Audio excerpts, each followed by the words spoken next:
Chapter 2. Alan Foster began his coaching career in the sports section of the public library, and in the shelves with books on team building and teamwork.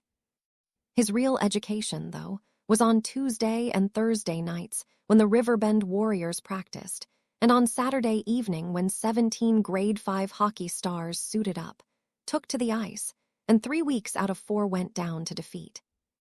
During practice, they tried to teach the boys 3 things. First of all, skills. They drilled skating down the ice at full speed. When Coach Nanton blew his whistle, that was the signal to screech to a stop, turn, and power skate back up the ice until the whistle blew again. At least that was the theory. Screeching to a stop generally meant gliding to a halt for the worst skaters, sliding into a slow, sweeping turn for most. Only 1 or 2 would attempt to break with the side of their skate blade, often falling down in the process. They also drilled on passing, puck handling, and fast slap shots on goal. Again, that was the theory. Reality was different. Aside from one player, Jade Booth, who was blessed with some natural talent and coordination, skills seemed almost non-existent. Second came sportsmanlike conduct, the rules of the game and traditions. One tradition no longer taught at the grade 5 level was lining up at center ice after the game and skating past the opposing team to shake hands.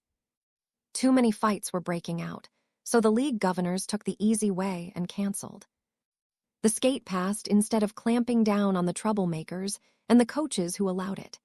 Milt told Alan with evident disgust during Alan's first practice session with the kids.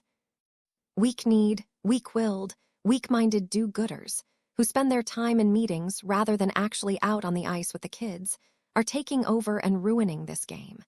They're teaching a whole generation that barnyard bullies are really in control. The third area of teaching, the one where Milt said they had the best chance to combat the bad. Example and messages of the league governors was teamwork, learning how to set up a defensive or offensive play where the whole team, or some unit within the team, acted together in concert to accomplish some goal. Perhaps they'd learn to move the puck out of their end zone and pass it up to a forward to take across the center line. It was also the area where they had their least success. They drilled teamwork Tuesday. They drilled teamwork Thursday. By game day, it was a shambles. From opening whistle to final blast of the game horn, 2 defense players and 3 forwards skated all over the ice, sometimes chasing the puck, sometimes trying to get out of the way, and sometimes just going over to wave hello to Grandma and Grandpa sitting in the stands. Kevin, fall back, set up the defense, Coach Milt Gorman would yell. Pass, Larry, pass. All the parents would yell, knowing Larry had never managed to skate more than 10 strides without losing the puck. The only parents not urging Larry to pass were his own. Shoot, Larry, shoot, they'd yell. It mattered not where he was on the ice. Shoot, Larry, shoot was their mantra. This, Alan discovered, was immediately catalogued by Larry's mother as a shot on goal. Count was kept, and while parents waited in the warm canteen for their sons to emerge from the locker room, post-game parental analysis was filled with lines such as, "Did you see Larry tonight? 7 shots on goal. 7. Alan was incensed. The parents are worse than the kids. They ruin all the work we do at practice, he protested to Milt. Even worse, they elect the league governors, Milt said with a laugh. But look, Alan, these parents are pretty good parents, and the fact is that most of these kids are going to turn out all right no matter what we or their parents do. I only hope something of what we teach them will stick. One player who stuck like glue to 2 of the 3 teachings was Timothy Albert Burrows. Tim knew the rules and traditions. He also understood that he had a position to play, a particular job to do. When his teammates scrambled up the ice en masse, Tim, playing defense, held back, covering his area, ready to challenge an opposing breakaway or intercept a puck being dumped down the ice and pass it back up to a forward. The trouble was, when it came to skills, Tim was terrible, the worst skater on the team and the least likely to get his stick on the puck if it did happen to slide nearby. As for successfully challenging a breakaway, forget it. Tim would make a valiant attempt, but by the time he arrived, the aggressor was long gone. Should fate by some miracle put Tim directly in the way, it was no great feat for the opposition to skate around him. It didn't matter to Tim. He viewed life as endless joy. He radiated happiness. "Tank top, you had 'em. You had 'em," Tim would enthuse after the game. "Remember how you deked out number 17 behind the net? He never saw that puck." Tim had total recall of every move his teammates made, and the gift of genuinely cheering each success.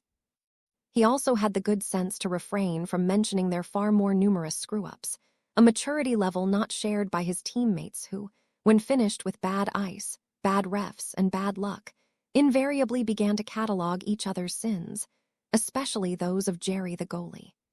If the team lost 9-2, it stood to reason that they would have won if Jerry had shut out 8 of those goals. "No way," Tim would protest. "We just needed to score 8 more times. Jerry, you were great in the net tonight."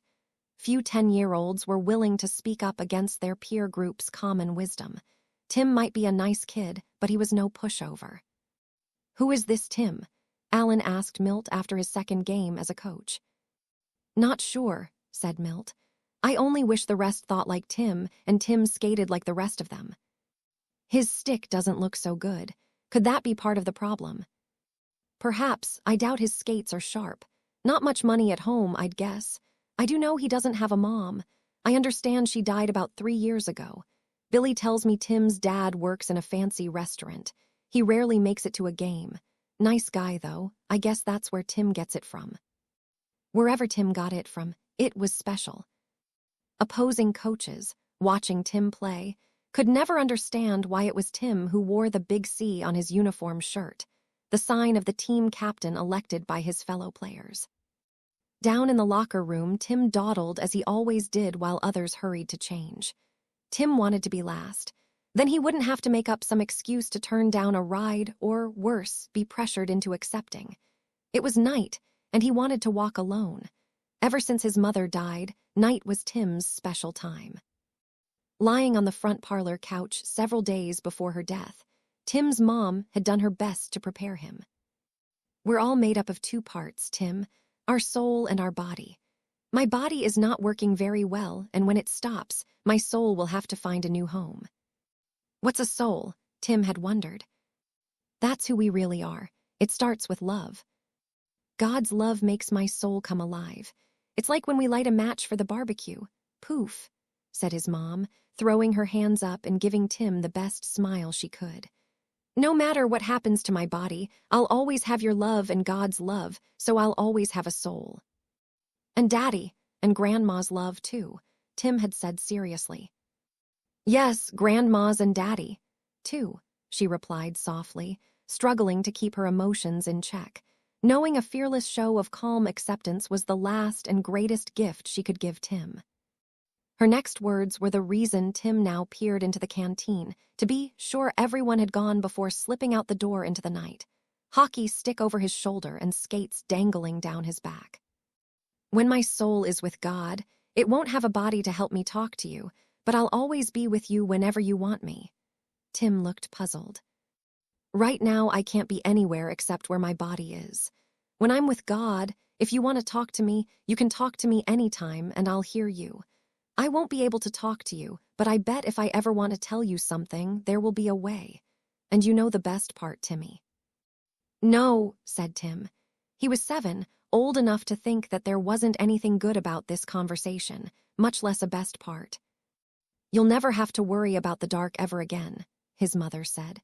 Tim was a child who was frightened of being alone in the dark. "I'll always be with you at night. You can talk to me anytime, Tim, and I'll hear you, even if you haven't spoken. I promise I'll always be with you, especially at night." "Okay." "Okay, Mom," Tim said. 6 days later, his mom died, lying on the same couch, surrounded by Tim, his dad, and a nurse. The night of her funeral, Tim slipped out the back door of his house and away from the crowd of friends and neighbors. Summoning all his courage, he stepped from the porch, out into the dark. Silhouetted against a deep, black country sky lit with thousands and thousands of sparkling stars, the gentle low hills of the northern prairies rolled off to the horizon in every direction. Bravely but cautiously, Tim moved out to the edge of the yard and stood in the tall prairie grass. "Mom," he whispered. "Mom!" Nothing. Silence. Black. Tim looked up and tried again, this time louder and more urgent. "Mom, are you here?" Tim's answer flashed high in the sky above. A brilliant hot white blaze appeared in the constellation Leo and streaked across the heavens before burning out on the far side of Orion. Some would say it was God's hand. Some that it was simply several grams of intergalactic rock ending a billion-year saga of aimlessly circling through space. For a 7-year-old boy alone, frightened, and with a broken heart, the answer was unequivocal. Mom had said hello. His mother was with him. In that instant, his heart began to mend, his fear lifted, and the night became his friend. Tim told no one, not of that night nor of his ongoing conversations with his mother. He rarely heard from her, but if it was important, she'd send a message. And when she did, well, Tim decided it apparently just wasn't important enough. When his dad, who worked nights, suggested Tim fill 3 evenings a week with hockey, Tim wasn't at all sure he wanted to. That night when Tim went for a walk to talk to his mother, it began to snow, the first snow of the season. Returning home, the snow reflected every speck of light, giving the night a soft glow, and Tim knew his mom had sent a message: play hockey. Tim's delaying tactic in the locker room allowed him to again leave alone, and as he walked home, he talked with his mom and brought her up to date. One reason Tim kept a positive perspective on life and saw the best in others was that he shared the worst news, as well as minor frustrations, with his mother.